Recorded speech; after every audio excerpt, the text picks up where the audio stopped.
Saya adalah anak didikan subuh pertama. Ketika didikan subuh dimulai, itu dibasuh. Masjid kutiko itu alun masjid namanya Surau Gadang.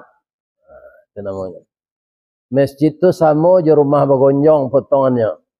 Kucuy ke bawah, kambang kateh.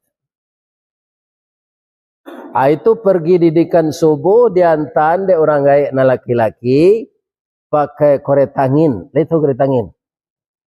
Ini dorang sepeda namanya. Ya kan? Basuluh jo buluh dimasukkan ke dalam minyak tanah atau dia sumbu kain buruak. Ya kan? Obor ya. Di sini suluhnya. Dulu ada juga orang menyebut pusuang. Nam pusuang tu lah itu ibu. Orang tarang nenyo habis tu ka. Atau pusuang tu. Ya kan?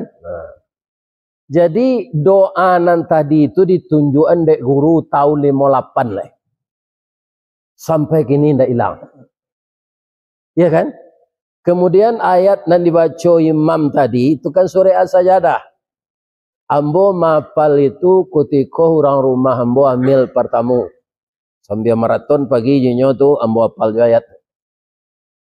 Alhamdulillah sampai kini ndak hilang.